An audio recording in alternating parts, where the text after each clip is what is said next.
Amém, irmãos? Espero que os irmãos estejam bem, em paz, tranquilos. Como de costume, vamos salmodiar, Salmo 119, versículo 49, diz assim: Lembra-te da palavra dada ao teu servo, na qual me fizeste esperar.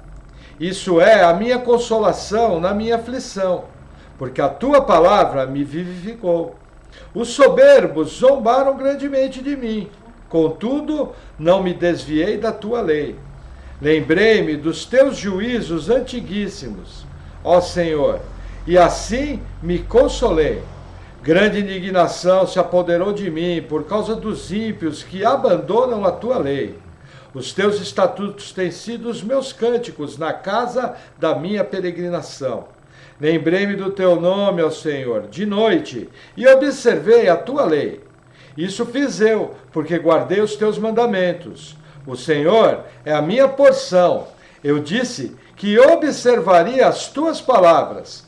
Roguei deveras o teu favor com todo o meu coração. Tem piedade de mim, segundo a tua palavra. Considerei os meus caminhos e voltei os meus pés para os teus testemunhos. Apressei-me e não me detive a observar os teus mandamentos. Bandos de ímpios me despojaram, mas eu não me esqueci da tua lei. À meia-noite me levantarei para te louvar pelos teus justos juízos. Companheiro sou de todos os que te temem e dos que guardam os teus preceitos. A terra, ó Senhor, está cheia da tua benignidade. Ensina-me os teus estatutos. Até aqui. Vamos orar. Senhor, tu és o Todo-Poderoso, o Deus que é digno de toda adoração, de todo o nosso amor e de toda a nossa honra. Senhor, estamos aqui para engrandecer o teu nome, para te louvar e adorar, em espírito e em verdade, e para aprender de ti, Senhor. Seja glorificado em tua sabedoria e em tua palavra. No nome de Jesus, amém. Amém. Amém, irmãos? Vamos ao nosso texto base, Carta de Paulo aos Efésios, capítulo 1. Vamos continuar da onde nós paramos semana passada. Estamos fazendo estudos sobre a igreja. Você passar por Romanos, vai passar por Coríntios, por Gálatas e aí vem Efésios. Uma carta extremamente importante.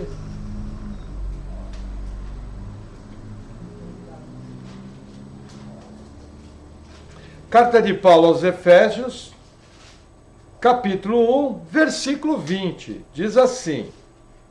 Vamos ler o 19. E qual a sobreexcelente grandeza do seu poder sobre nós, os que cremos, segundo a operação da força do seu poder, que manifestou em Cristo, ressuscitando dentre os mortos e pondo à sua direita nos céus. O que acontece? Paulo está orando aqui para que nós, igreja, tenhamos revelação do poder de Deus que foi manifesto ressuscitando Cristo, e esse mesmo poder que vai agir em nós, nos ressuscitando. Esse poder manifestado em Cristo é tão grande que, além de Jesus ressuscitar, hoje ele está assentado à direita de Deus Pai Todo-Poderoso, num trono nos céus. Então o que eu tenho que entender? Jesus já reina hoje. O que nós entendemos? Ele está assentado no seu trono nos céus, ele reina lá nos céus, mas ainda não da maneira que nós imaginamos que ele vai reinar num reino físico e político, aqui na terra, no milênio. Então Jesus hoje já exerce o seu reinado lá nos céus, mas ainda não plenamente, de maneira completa. Agora, existe um outro aspecto do reino de Jesus. É o reino de Jesus em nós. Cada pessoa que é ganha pelo poder do Evangelho, o reino dos céus é expandido. Jesus fala, o reino dos céus está em vós. Cada pessoa que é salva é um a mais no reino dos céus, é um crescimento a mais no reino dos céus. E esse reino tem sido implantado, vez após vez aqui na terra, através do evangelismo, salvando pessoas. Então, o reino de Deus, ele tem 3 aspectos. O reino que Deus já está exercendo no céu, o reino que ele vai exercer aqui na terra, num reino político, no milênio, após a segunda vinda, e o reino dos céus em nós. Então, sempre que eu vejo o reino, eu tenho que imaginar isso. Então, Paulo aqui está orando para que nós tenhamos entendimento desse poder, um poder que vai nos ressuscitar. E que já ressuscitou Jesus Cristo, assentando à direita no céu. Não somente isso, versículo 21, acima de todo principado, e poder, e potestade, e domínio, e de todo nome que se nomeia, não só nesse século, mas também no vindouro. O que acontece? Jesus, ele tem autoridade suprema em todo o reino espiritual, em todo o mundo espiritual. Na verdade, todo crente sabe disso, que ninguém é mais poderoso do que Deus. Mas, na prática, as pessoas têm alguma dificuldade com isso. Por exemplo, quando se fala numa luta entre Deus e o diabo, entre Jesus e o diabo, isso é um erro grosseiro. A luta não é entre Jesus e o diabo, porque Jesus é criador. O diabo é criatura. A luta é entre o povo de Deus e o diabo. Quando nós lemos Apocalipse 12, e Satanás perde a sua posição no céu, veja, nós entendemos que na obra da cruz do Calvário, Satanás perdeu a condição de nos acusar diante de Deus. E perdeu um acesso que ele tinha da maneira que nós vemos ali no livro de Jó. Mas hoje Satanás está no que a gente chama de regiões celestes, que é o quê? O reino espiritual. Ele, os principados, as potestades, os dominadores desse mundo tenebroso, as forças espirituais da maldade, tudo isso está descrito em Efésios capítulo 6. Então o que acontece? Jesus foi colocado acima de todos eles. E demônio nenhum tem mais poder do que Jesus. Por que eu falo que a igreja sabe disso, mas muitas vezes erra nos desdobramentos? Vou dar o primeiro exemplo. Um crente nascido de novo fica endemoniado. Vai contra essa verdade aqui. Porque veja, quem habita no crente? O Espírito Santo. Quando Jesus estava na terra, Jesus faz uma parábola usando uma figura militar. Ele fala que é necessário o valente que está ocupando a casa ser amarrado por um outro valente mais forte, ser colocado fora da casa para que aquele que venceu entrar. Jesus, dessa maneira, está explicando como os espíritos malignos atuam. O que acontece? Existem 2 categorias, segundo a Bíblia, tá? 2 categorias de pessoas no mundo. Os filhos de Deus e os filhos do diabo. Se a pessoa é filho de Deus, ela tem o Espírito Santo habitando nela. Se a pessoa é filho do diabo, ela está debaixo de influência direta de espíritos demoníacos. Algumas pessoas até possuem espíritos malignos habitando nela. Entendeu? Isso é notório. Então o que Jesus está explicando? A libertação acontece quando? Quando Deus vem, amarra o valente, que é o espírito maligno que tem domínio na vida da pessoa, aquele valente é retirado e expulso. E aí o que acontece? A casa passa a ser ocupada pelo Espírito Santo. Essa libertação acontece no novo nascimento. E ela é instantânea, porque quando acontece o novo nascimento, o Espírito Santo vem ocupar a casa. Quando é uma simples expulsão de demônio, que pode ser feita por qualquer crente, mas essa expulsão de demônio não é seguida de salvação, você dá uma ordem para sair, demônio, sai agora em nome de Jesus, demônio sai, é obrigado a sair. Só que aí a casa fica varrida, vazia e ornamentada, como Jesus ensina. Só que aí o que acontece? Passado o tempo, a pessoa vai cometer outros erros, vai dar outras brechas, e a situação espiritual dela piora, podendo ficar até pior do que o primeiro estado. Então o que eu tenho que entender? O poder de Jesus, colocado acima de todo principado e potestade, é o que dá a verdadeira libertação. Quando acontece a libertação? Quando a pessoa nasce de novo. Por que acontece essa libertação? Porque o Espírito Santo, que é Deus, vem morar dentro da pessoa. Aí o que acontece? Quando acontece uma expulsão de demônios, é uma simples palavra de ordem que um servo de Deus dá, um filho de Deus dá, ordenando que um espírito maligno saia da pessoa. Aquilo é um exorcismo, é uma expulsão de demônios, mas não é uma libertação completa. Porque essa libertação só pode acontecer com a salvação. Entendeu? Agora, por que esse conhecimento que Jesus foi colocado acima de todo principado e potestade é importante na questão de crentes ficarem endemoniados? Porque para um crente ficar endemoniado, tecnicamente eu teria que fazer o caminho contrário. Não é o Espírito Santo que está dentro do crente?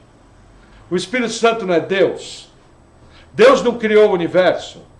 Deus não criou os demônios? Sim, ele criou os anjos que se rebelaram e se tornaram demônios. Se eu disser que um crente pode ficar endemoniado, olha a seriedade disso. Eu estou dizendo que uma criatura veio na vida de uma pessoa, exerceu um poder maior que o Espírito Santo, amarrou o Espírito Santo e colocou fora da casa. Olha os desdobramentos, é que a gente não pensa por essa maneira. A gente simplesmente ouve e fala, o crente ficou endemoniado. Aí pergunta, mas por quê? Porque ele deu brecha. Aí você fala, puxa, coitado. Só que você não para pensar no que Jesus ensinou. O raciocínio, na verdade, é extremamente simples. Se você entender de qualquer luta, você entende o que eu estou falando.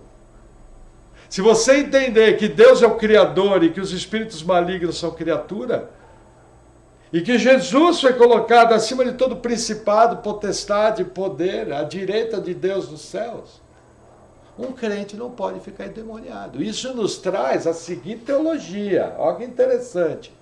Eu já lidei na igreja com pessoas que se diziam crentes e ficaram endemoniadas. Na prática, o que eu faria com essa pessoa? Eu chegaria, olharia bem nos olhos dela e falava, olha, fulano, olha, ciclana, o seu caso é mais sério do que a gente pensa. Nós podemos sim, no poder do nome de Jesus, aliviar a sua situação.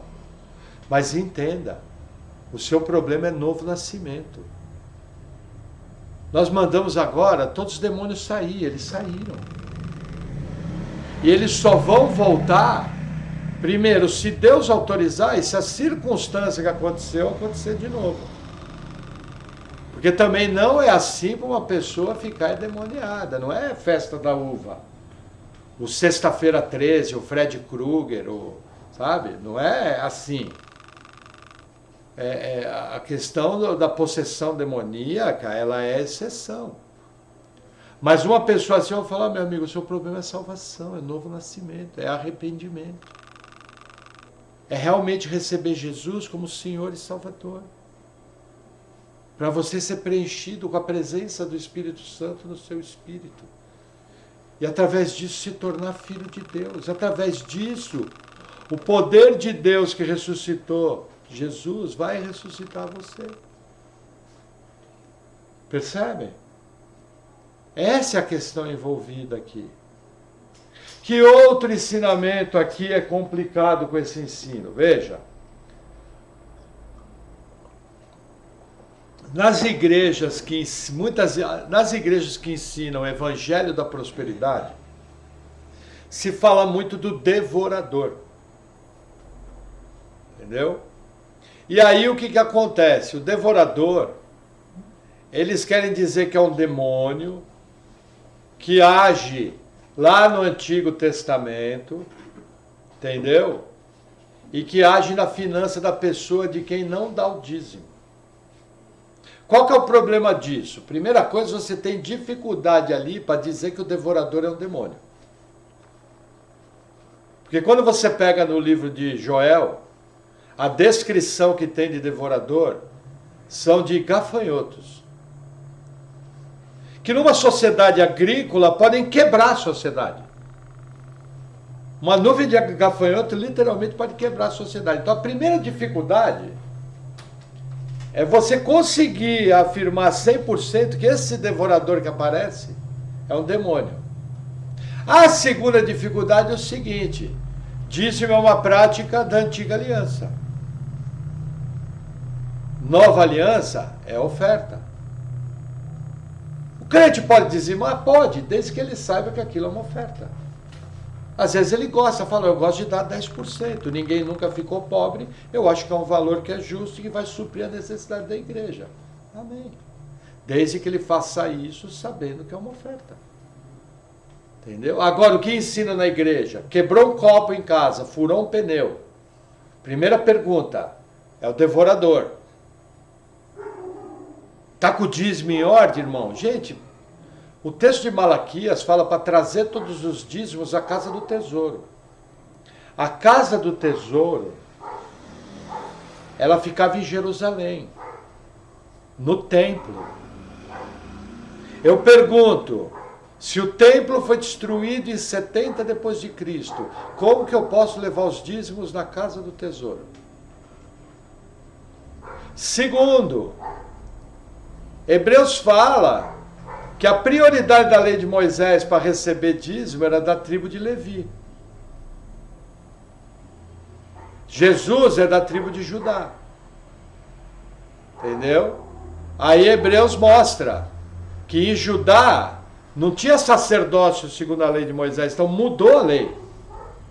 Só que também Hebreus fala que Abraão, quando nem tinha lei, deu dízimos de guerra a Melquisedeque. Com o mesmo princípio abençoador. Entendeu? Então o que acontece? Nas igrejas se ensina que contra o devorador não adianta orar repreendendo. Já ouviram isso, né? Que somente o dízimo repreende o devorador. Jomar já ouviu isso. Novamente eu vou pedir um pote de maionese. Porque se me mostrar esse versículo, eu como a minha Bíblia. Porque não tem tal versículo, isso é folclore. Isso é misticismo, eu não tenho sustentação. O contrário, quando a Bíblia fala que Deus abençoa aquele que dá com alegria, o contrário é verdadeiro. Aí eu tenho como sustentar em 1 Coríntios 9.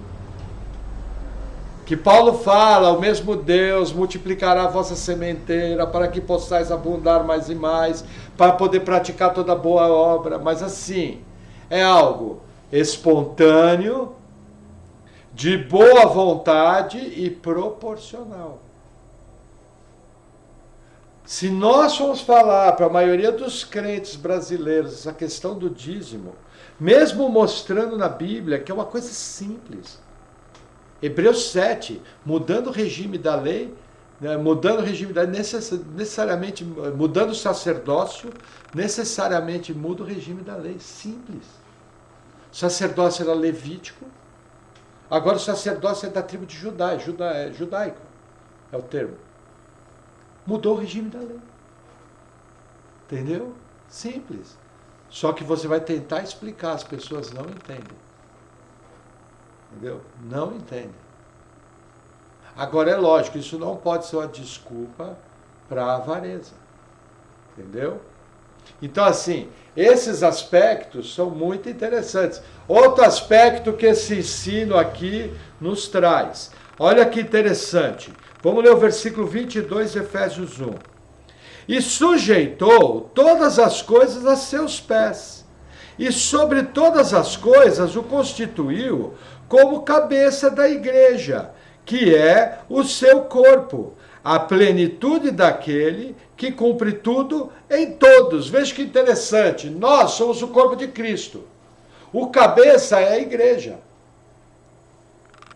E embaixo dos pés do cabeça está sujeito todo mundo espiritual.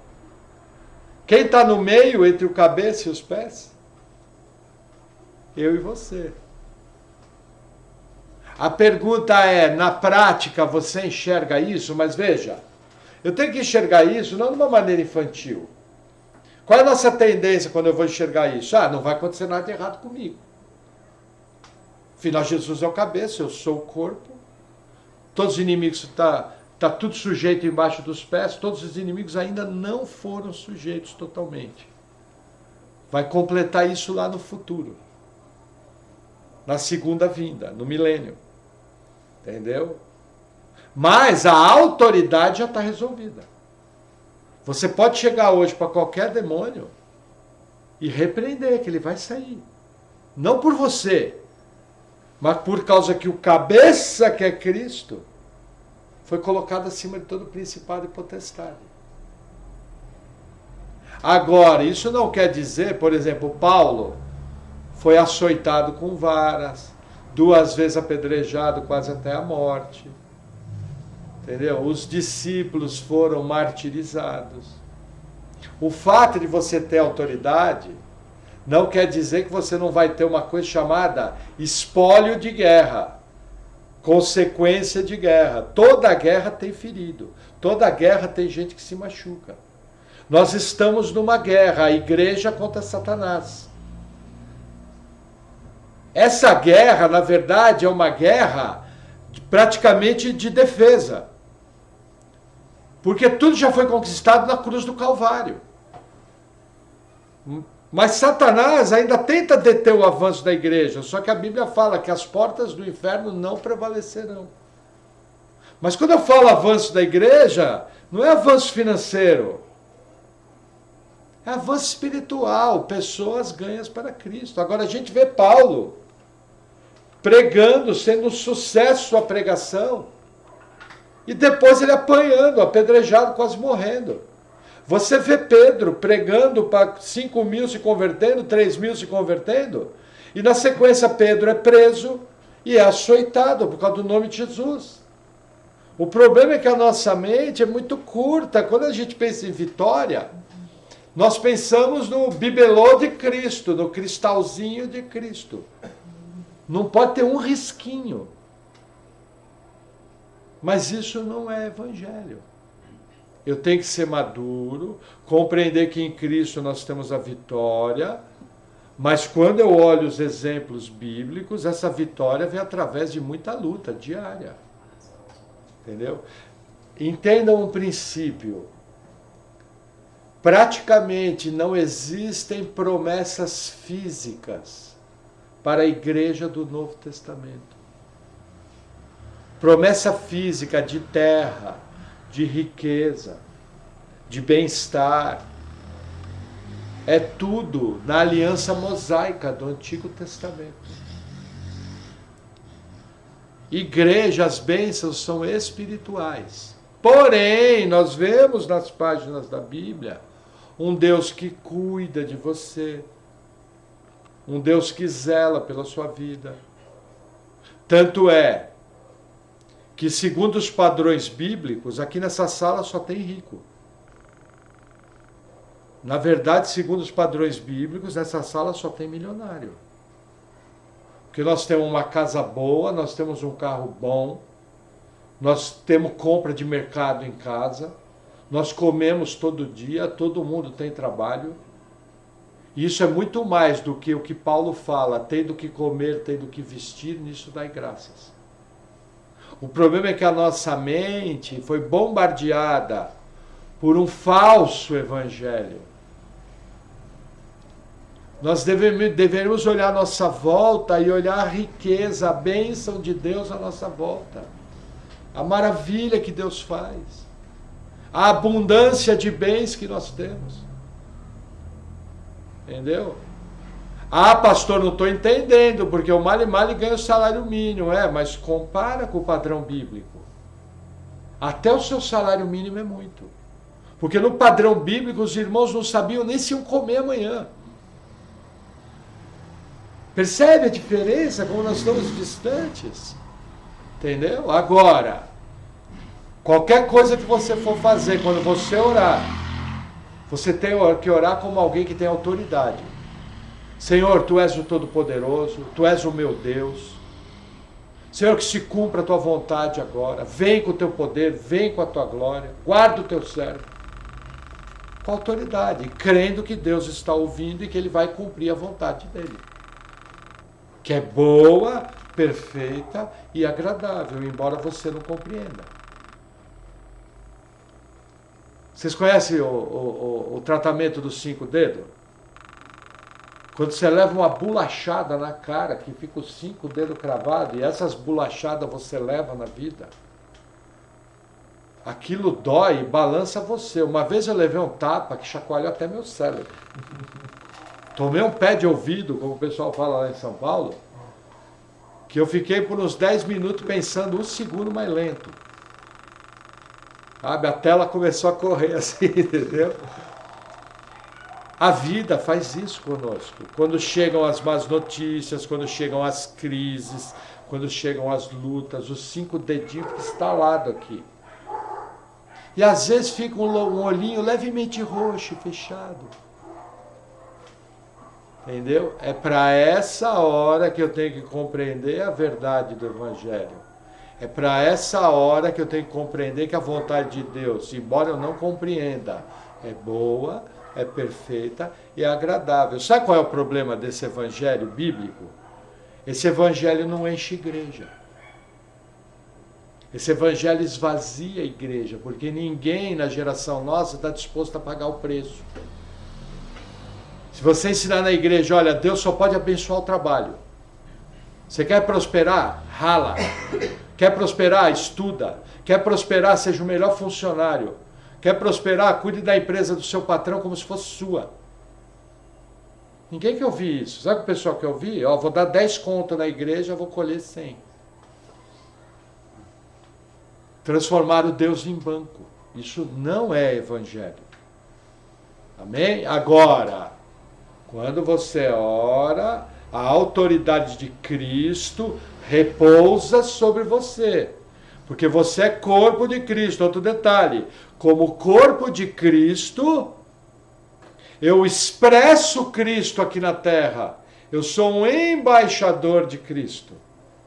Pregando boas novas, orando, dando bom testemunho, evangelizando. Dessa maneira, sendo luz do mundo e sal da terra. Amém? Vamos a mais um texto, Efésios capítulo 2, versículo 11.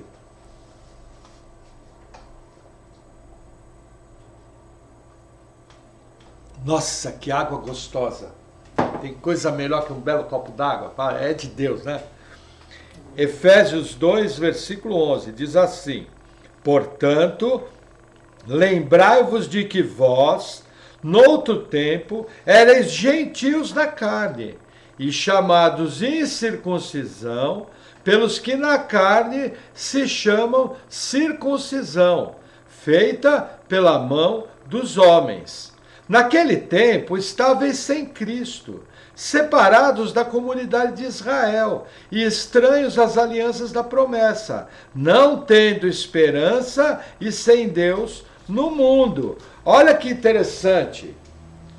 A descrição do perdido é terrível. Quando ele fala de gentios aqui, é porque na antiga aliança só judeu e circuncidado era salvo. Entendeu? Na aliança de Moisés, porque antes da circuncisão, o modelo de salvação no Antigo Testamento é pela fé. Mas sempre se faz a alusão a ser judeu, por quê? Porque o judeu conhecia o caminho da salvação. Não havia como, por exemplo, um cara lá no Alasca, na época do Antigo Testamento, conhecer o caminho da salvação. Só se Deus se revelasse a ele de maneira especial. Entendeu? Então nós, antes da nossa salvação, éramos estranhos à promessa. Estávamos sem Deus no mundo. E fora da aliança. Gente, isso é uma verdade difícil de engolir, até para quem é salvo. Entendeu? Se você chegar para qualquer pessoa no mundo e falar, olha, você está sem Deus, porque você não tem Cristo. Ela, não, você está maluco? Eu acredito em Deus. Ele pode até acreditar, mas o fato dele acreditar é diferente dele crer. A diferença é novo nascimento, um milagre que acontece no Espírito. Entendeu? Acreditar, até o diabo acredita, tanto é que ele treme. Acreditar não faz ninguém salvo. O inferno vai estar cheio de pessoas que acreditam num Deus Criador. O que salva a pessoa é crer de maneira bíblica em Jesus Cristo, nascer de novo, se tornar o Filho de Deus. É difícil engolir. Gente, já é difícil engolir o conceito de que ou é filho de Deus ou é filho do diabo, hein? Porque tem um monte de gente legal que a gente conhece, um monte de gente que tem caráter, que quando você vai encaixar o conceito bíblico, você... camarada é melhor do que eu. Mas se ele não nasceu de novo, ele é filho do diabo, é o que a Bíblia diz. Isso é uma pregação dura. Não existe meio termo, não existe um ponto intermediário. Entendeu? Agora, o que acontece? Versículo 13. Mas agora em Cristo Jesus, vós que antes estáveis longe, já pelo sangue de Cristo chegastes perto, porque ele é a nossa paz, o qual de ambos os povos fez um, derrubando a parede de separação que estava no meio. E na sua carne desfez a inimizade, isso é, a lei dos mandamentos, que consistia em ordenanças para criar em si mesmo, dos dois, um novo homem, fazendo a paz. E pela cruz reconciliar ambos com Deus em um corpo, matando com ela as inimizades. Entenda, ponto de vista do Antigo Testamento, judeu, povo eleito de Deus, gentios, povo impuro. Em Cristo, dos dois, pela fé em Cristo Jesus, ele faz um. Exemplo, o apóstolo Pedro creu, foi salvo. Cornélio, comandante romano, creu, foi salvo. Os dois fazem parte do corpo de Cristo. Foi removida a inimizade. Eu posso entrar na casa do judeu convertido e comer com ele. O judeu convertido pode entrar na minha casa e comer comigo. O filho do judeu convertido pode casar com a filha do gentil. Já não existe mais judeu ou grego, que é o gentil, entre aspas. Livre ou escravo, rico ou pobre, homem ou mulher, todos são um em Cristo. Cristo removeu as diferenças. Nós formamos hoje o corpo de Cristo. Agora, isso não quer dizer... Existem algumas igrejas históricas que dizem que a igreja substituiu Israel. Isso traz uma série de desdobramentos de interpretação bíblica. Só para você ter uma ideia na prática. Se a igreja substituiu Israel, todas as promessas do Antigo Testamento, espiritualmente, vale para mim.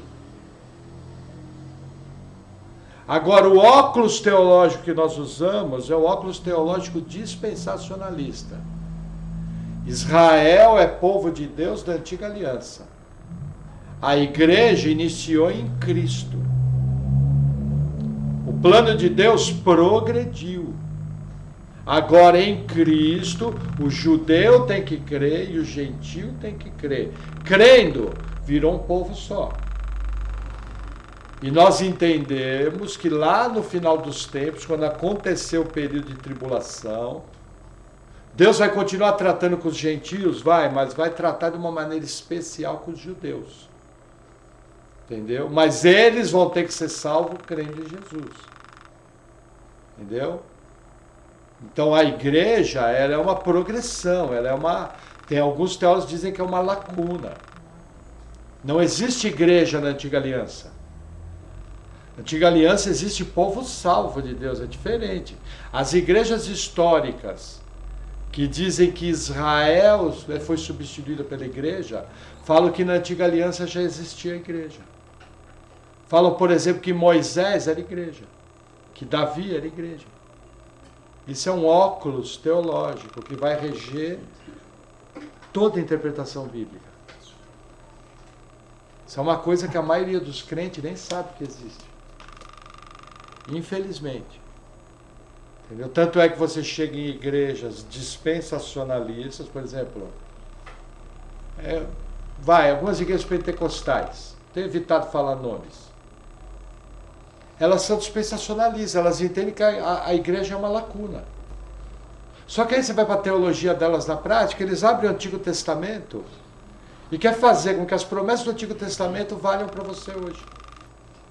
Então, na minha confissão de fé, eu sou dispensacionalista. Mas na minha prática, eu sou aliancista. Entendeu, Moisés? Isso é um problema. Entendeu? Porque eu vou pegar o Antigo Testamento e vou querer trazer aquelas promessas para mim, vinculadas à obediência. Todo evangelho da prosperidade está baseado nisso. Por isso que a turma vai dar as colheres da casa, dentadura, dente de ouro, relógio, a mãe, a tia, põe tudo lá no gasofilácio.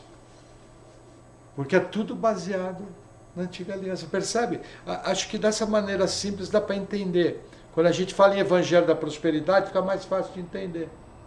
Aí você percebe qual é a origem daquilo, é uma falta de entendimento. Que na Antiga Aliança era povo salvo de Deus, como? Pela fé no Salvador que havia. E Nova Aliança é povo salvo de Deus, igreja, pela fé no Messias que veio. A partir da vinda do Messias, todo judeu para ser salvo tem que crer. Então quando você cruza um judeu, tem que pregar o evangelho para ele. Porque o fato deles serem o povo escolhido de Deus na Antiga Aliança não dá salvação para ele automático. Salvação é só pela fé.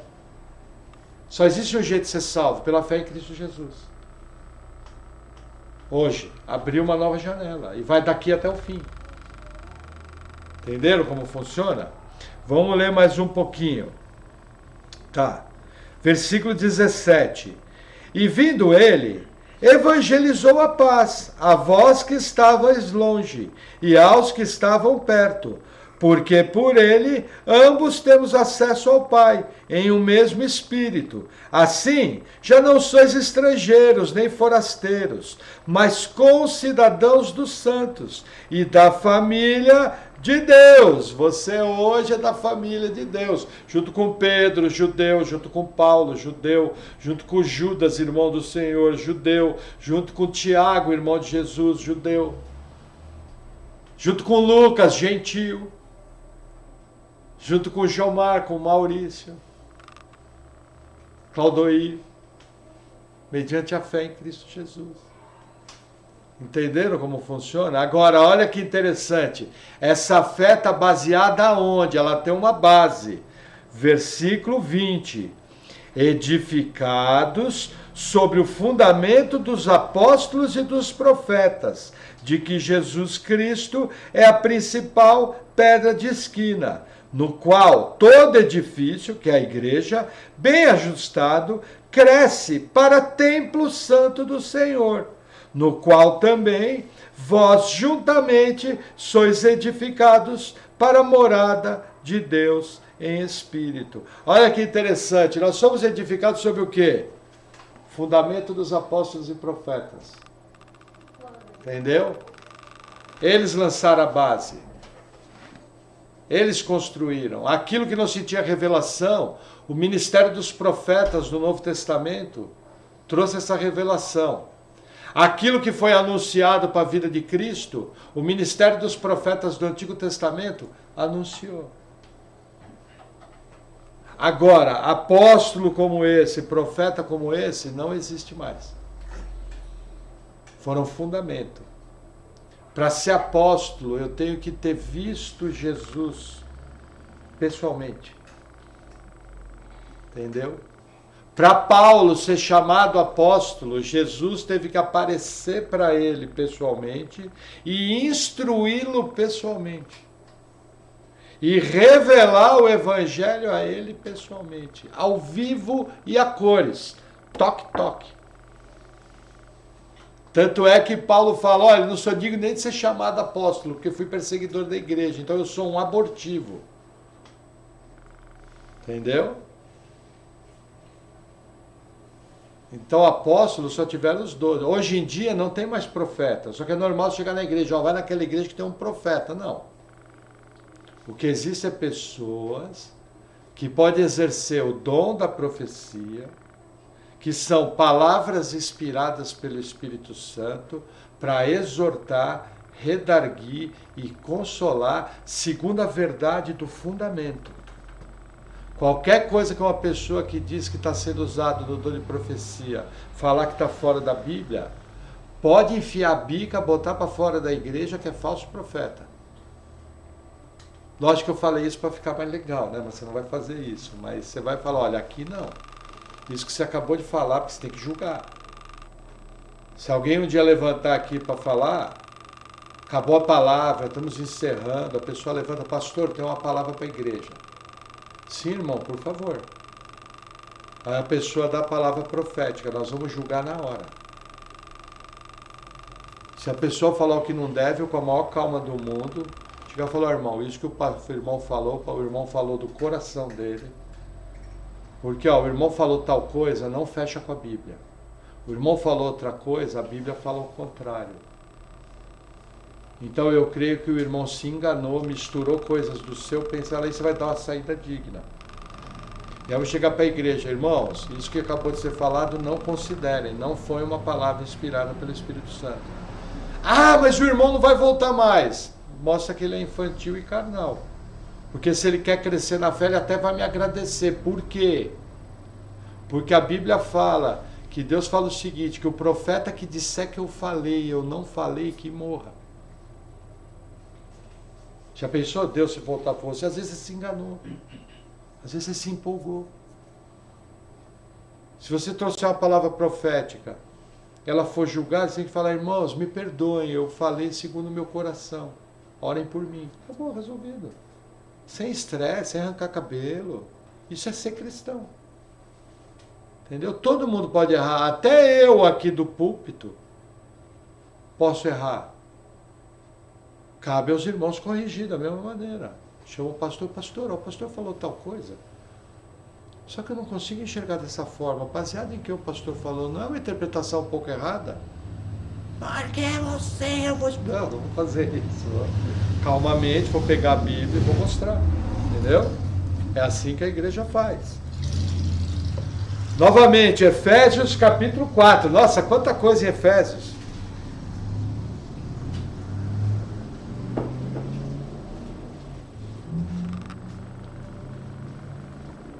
Versículo 4. Diz assim, não, puxa, isso daqui é uma pregação inteira. Vamos ler o versículo 1. Rogo-vos, pois eu, o preso do Senhor, que Paulo estava preso aqui, que andeis como é digno da vocação que fosseis chamados, com toda humildade, mansidão, com longanimidade, suportando-vos uns aos outros em amor, procurando guardar a unidade do Espírito pelo vínculo da paz. Há um só corpo e um só Espírito, como também fostes chamados em uma só esperança da vossa vocação. Um só Senhor, uma só fé, um só batismo, um só Deus e Pai de todos, o qual é sobre todos, e por todos, e em todos vós. Mas a graça foi dada a cada um de nós, segundo a medida do dom de Cristo. Por isso diz, subindo ao alto, levou cativo o cativeiro e deu dons aos homens. Ora, isso ele subiu que é, senão que também antes tinha descido às partes mais baixas da terra. Aquele que desceu é também o mesmo que subiu acima de todos os céus, para cumprir todas as coisas. Fazer uma pausa aqui. O que ele está falando aqui? É uma só fé, um só batismo, um só Deus. Que Jesus morreu e ressuscitou. Aí se usa o termo as partes mais baixas da terra. Nós não sabemos exatamente com 100% de segurança o que quer dizer desceu às partes mais baixas da terra. Para alguns estudiosos, eles entendem que ele morreu. Para outros estudiosos, fecha com o credo apostólico que fala, desceu ao reino dos mortos. Entendeu? Mas não se sabe exatamente, 100%. Então eu gosto, entendeu? Dessa interpretação. Não, aqui está falando que Jesus morreu e ressuscitou. Eu vou no simples e ó, tranquilo. O resto é especulação, o texto não fala. Chama teologia inquisitiva, como é que é o nome? Teologia... Quando é uma teologia em cima, tem um nome, nós estudamos isso aí. Tem um nome isso aí. Teologia especulativa. Nome legal, né? Não, o que é esse texto? É gostoso, mas isso é para você fazer um café, fazer um bolo de cenoura, chamar o irmão Maurício, aí a gente vai falar de teologia especulativa, entendeu? Correto, Gilmar? Entendeu? Isso aí a gente fala lá no alto do morro. Quando fala das belezas de Deus, aí você especula, tranquilo. Entende? Mas nós temos que entender aqui a unidade da fé. Tudo em volta de Cristo. Nós somos um corpo, um apoia o outro, um suporta o outro. Não é assim, eu não suporto esse irmão. Ô irmão, tem que suportar. Não, suporte é aqui, ó. É dar apoio. É carregar nas costas. É isso que quer dizer o verbo em grego aqui. Entendeu?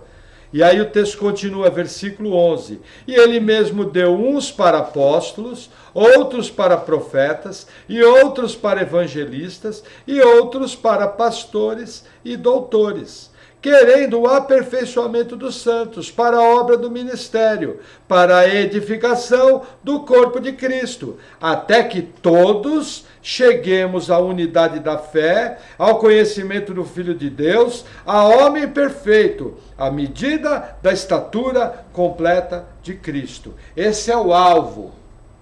Unidade da fé, nós chegarmos a homem perfeito, à altura da estatura de Cristo. Esse é o alvo. O projeto de Deus para nós é nos tornar parecidos com Cristo. Pode fazer uma careta, porque eu olho assim e falo, meu Deus, só Deus mesmo, porque transformar uma encrenca que nem eu. Parecido em Cristo, ó, vai ter que derramar um petroleiro de graça. Correto? Mas se a Bíblia diz que esse é o alvo, eu tenho que buscá-lo. Agora, o que chama atenção aqui? Fundamento dos apóstolos e profetas. Já foi. Aqui ainda tinha. Mas agora já foi, não tem mais apóstolo e profeta, ficou só o fundamento. Está aqui. Só que agora tem evangelistas, pastores e mestres. Entendeu? Evangelista é aquele camarada que prega, planta igreja, começa novas obras. Entendeu? É um enviado. Os pastores são os responsáveis das congregações, que é o presbítero, o ancião, pastor. Todo pastor tem que ser mestre. Senão não pode ser pastor. Mas, hoje em dia nem sempre é assim. Agora, nem todo mestre é pastor. Às vezes vai ter um mestre que vai trabalhar só na área de ensino da igreja. Eu, por exemplo, já fui mestre por muito tempo sem ser pastor. Por aproximadamente 13 anos. Entendeu? E eu cansei de congregar em igreja que eu sabia mais que o pastor. Mas por causa do ministério dos mestres, do estudo. Até que chegou minha hora, fui ordenado, entendeu? Hoje eu sou presbítero, tranquilo, só que estou qualificado, né? Porque todo pastor tem que ser mestre. Tem que ser apto para ensinar. Bem sério isso. Amém? Agora vamos avançar mais um pouquinho. 1 Timóteo, capítulo 3.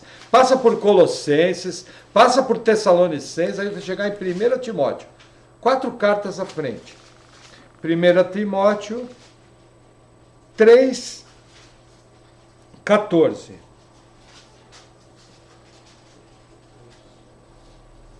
Entendeu? Ó.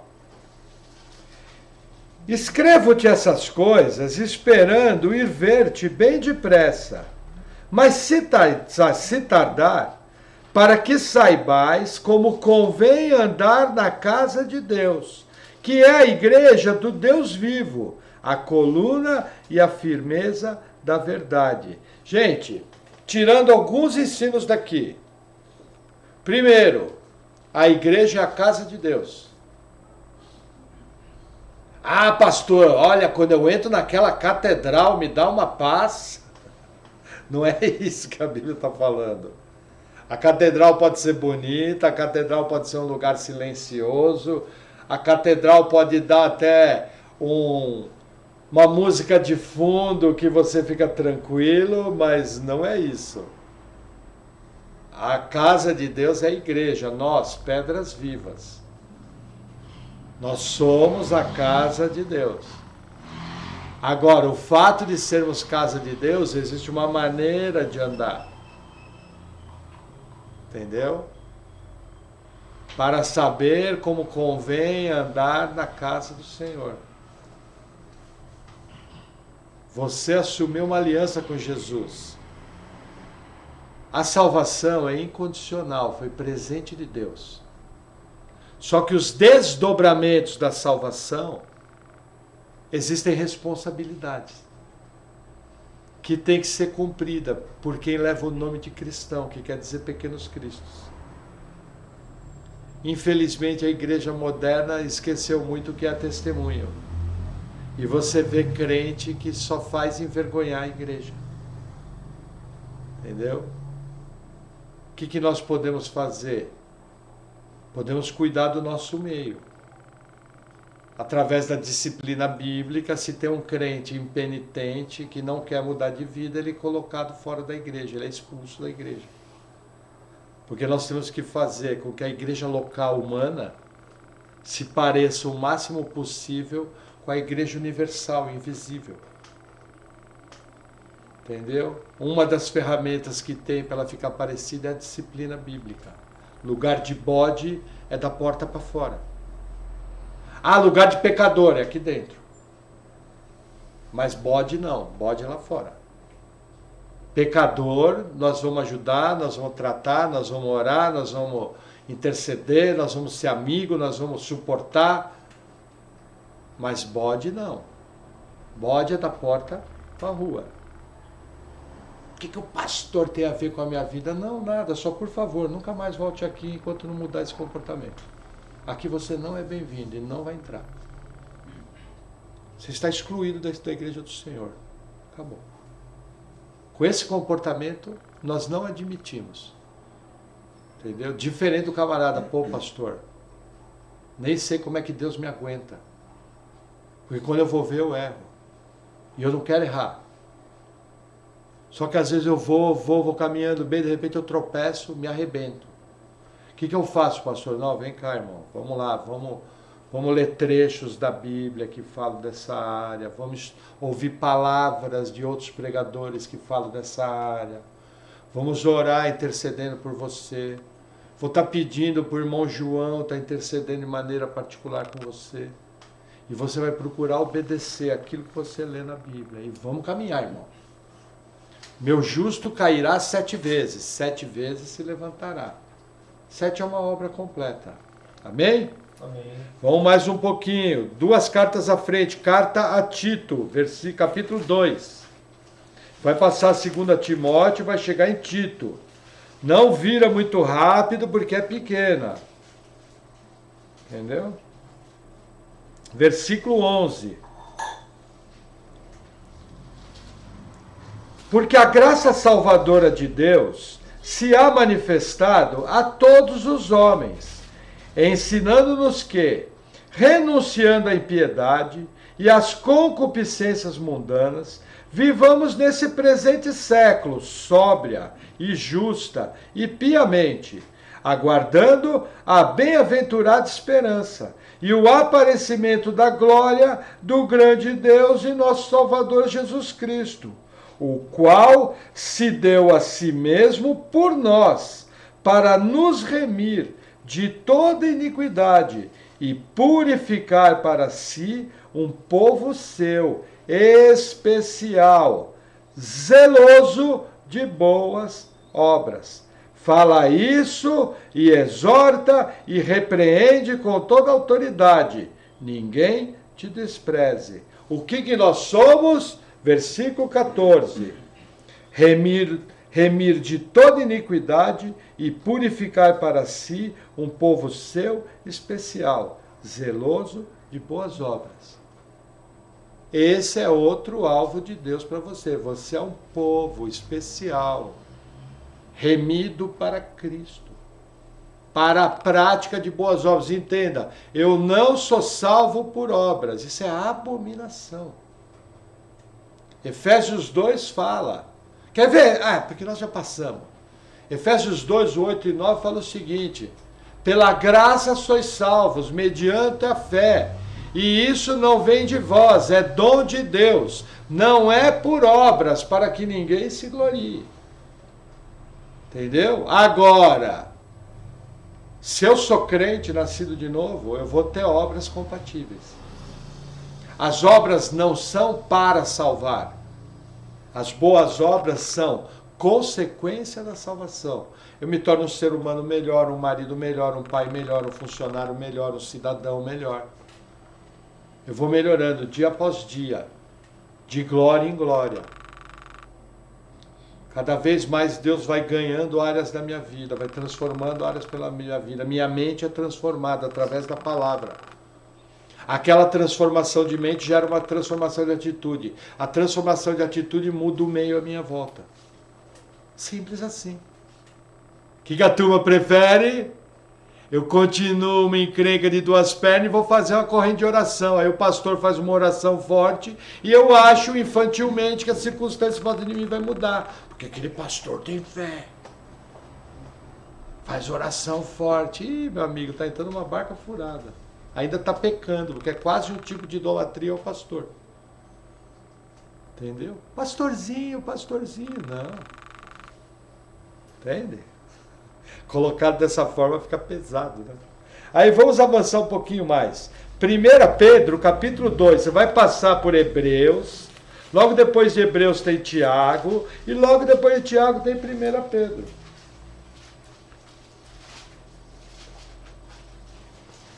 Capítulo 2, versículo 5.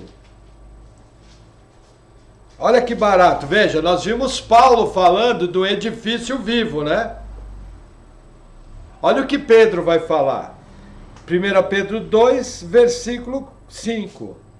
Vós também, como pedras vivas, sois edificados casa espiritual e sacerdócio santo, para oferecer sacrifícios espirituais agradáveis a Deus por Jesus Cristo. Você vê, Pedro confirma o mesmo ensino de Paulo. Casa espiritual, edifício vivo. Mesmo ensino, eu já tenho uma doutrina aqui. Eu preciso de 2 textos para sustentar uma doutrina. A doutrina é: os crentes são o edifício vivo, a casa de Deus, espiritual. Versículo 6. Por isso também na Escritura se contém: eis que põe em Sião uma pedra principal de esquina, eleita e preciosa, e quem nela crer não será confundido. Que pedra que é essa? Jesus Cristo. Lembra que Jesus falou para Pedro? Tu és Cefas, que quer dizer pedra. Entendeu? E eu edificarei a minha igreja em cima dessa pedra. Que pedra? A verdade de que Jesus é o Cristo. Não é a pedra de que Pedro é o primeiro Papa. Entendeu? Para vocês terem uma ideia, o papado é coisa do 7º século. Igreja Católica é 7º século, gente. A igreja do 4º século, lá em Roma, não era católica. Era igreja normal. A igreja católica veio depois. E a protestante, pior ainda, 800 anos depois. Entenderam? Aí o texto continua, versículo 7. E assim para vós, os que credes, é preciosa. Por quê? Porque Cristo é precioso para nós. Mas para os rebeldes, a pedra que os edificadores reprovaram, essa foi a principal da esquina. E é uma pedra de tropeço e rocha de escândalo para aqueles que tropeçam na palavra, sendo desobedientes para o que também foram destinados. Olha que interessante. Os desobedientes tropeçam na pedra que Cristo é o Messias, de que Ele é Deus. Isso traz condenação para eles. Só que a Bíblia fala que eles foram destinados para isso. Jesus fala, a fé não é de todos. Jesus fala, as minhas ovelhas conhecem a minha voz e ouvem a minha voz. Quem é a ovelha de Cristo, ouve a voz de Cristo. Por isso que você está aqui. Entendeu? Porque nós todos éramos inimigos de Deus. Ninguém queria saber de Deus. Mas a Bíblia continua, versículo 9. Mas vós sois a geração eleita, o sacerdócio real, a nação santa, o povo adquirido, para que anuncieis as virtudes daquele que vos chamou das trevas para a sua maravilhosa luz. Vós que em outro tempo não erais povo, mas agora sois povo de Deus, que não tinhas alcançado misericórdia, mas agora alcançastes misericórdia. Pedro novamente confirma o que eu ensinei. Você só é povo de Deus quando você crê. Quando você não crê, não é. Lembrando, é o crer bíblico. Não é acreditar. Acreditar até o diabo acredita e treme. Entendeu? Crer não é acreditar. Crer é o crer bíblico. É nascer de novo. Nascimento espiritual. Nova criatura. Entendeu? Mas Pedro continua falando. 1 Pedro 4. Vira uma página aí. Versículo 17.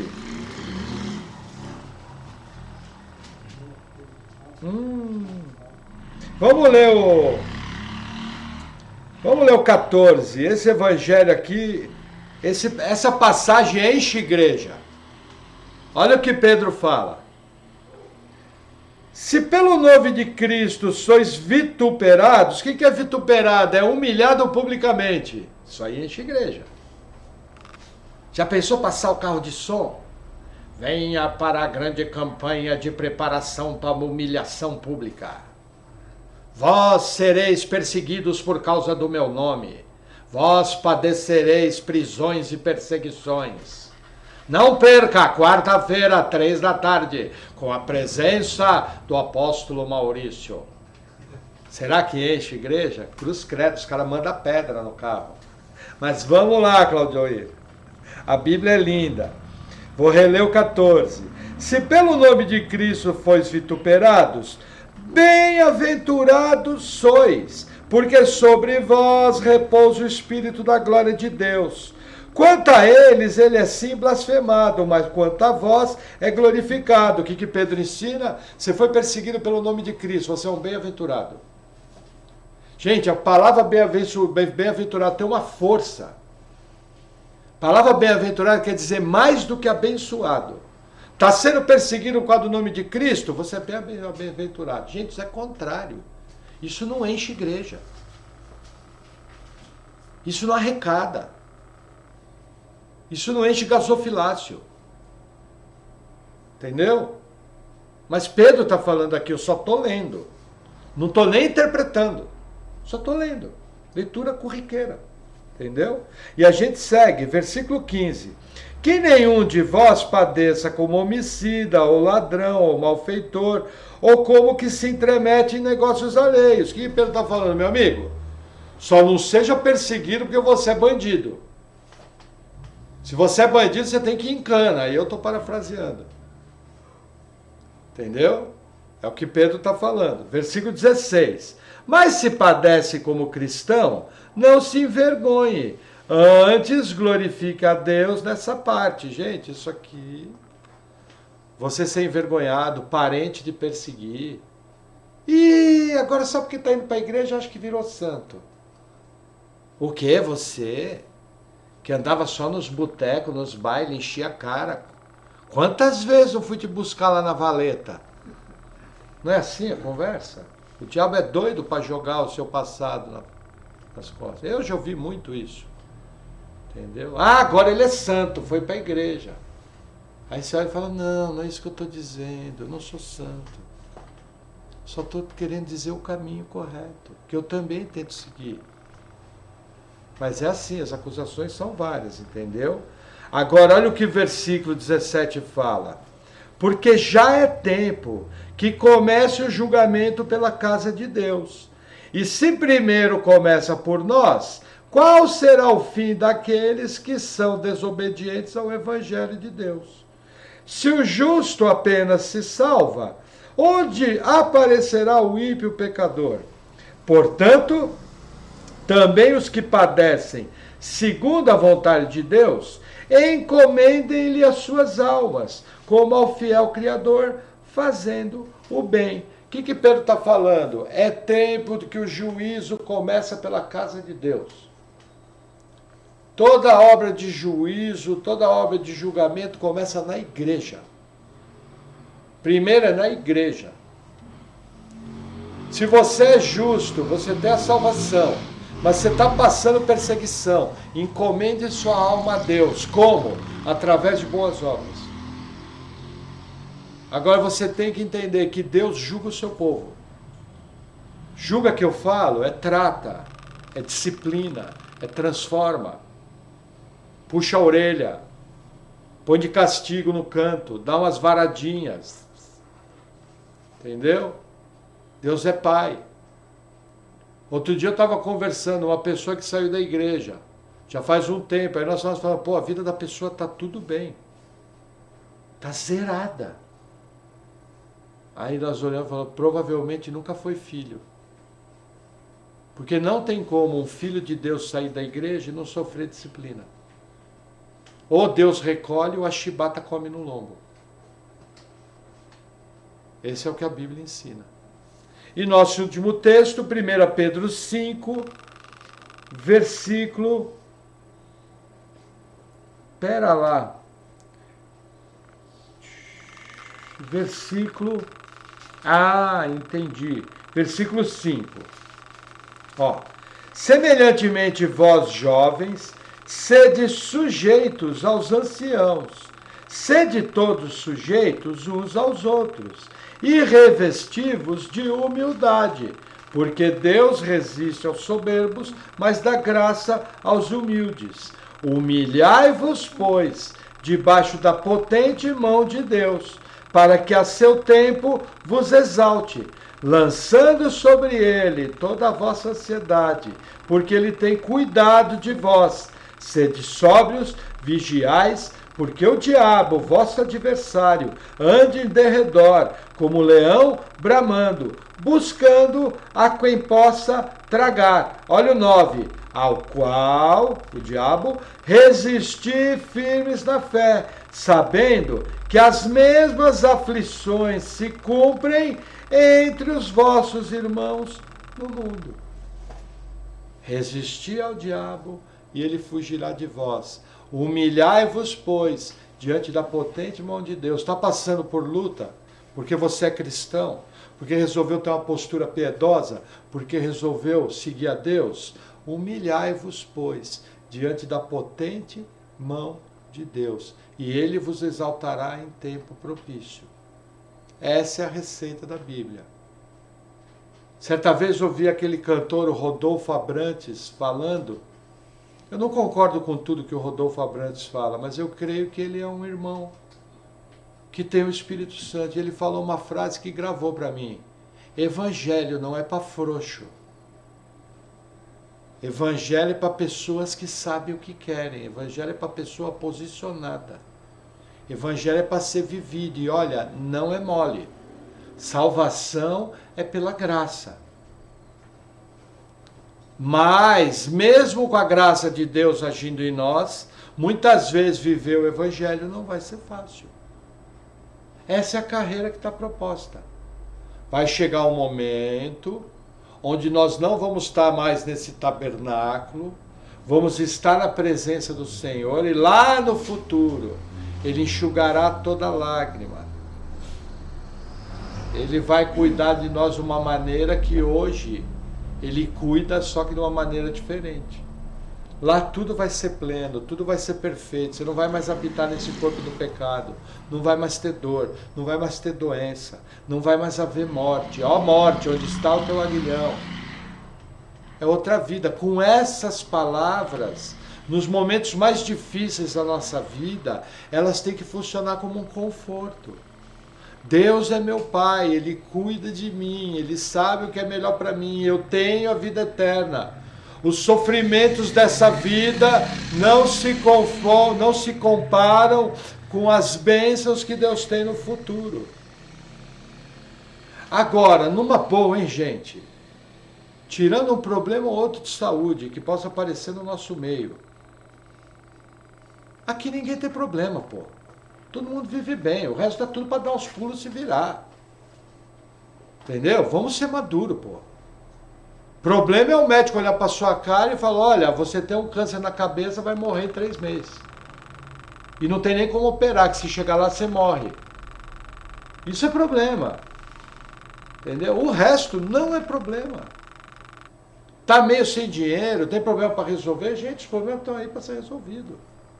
Entendeu? Então, em geral, e eu conheço todo mundo aqui, por exemplo, a irmã Ariadne está passando por problema de saúde, mas a vitória está chegando. Eu passei um problema de saúde ano passado, mas Deus deu a vitória. Hoje me sinto curado. Só oro por 100% porque eu não vejo nenhum problema. Entendeu? Temos uma luta ou outra, mas em geral, todo mundo vive bem. São tudo situações que dá para viver, dá para enfrentar. Como? Pela graça de Deus. Amém? Amém. Vamos orar? Opa! Senhor, obrigado por tua palavra. Eu oro em nome de Jesus pedindo que o Senhor venha com a tua graça, que o Senhor venha com o teu poder, que nós possamos estar compreendendo as tuas verdades, que possamos ter uma fé madura, estarmos andando guardados por ti, humilhando-nos debaixo da tua potente mão e olhando a vida através de uma realidade bíblica.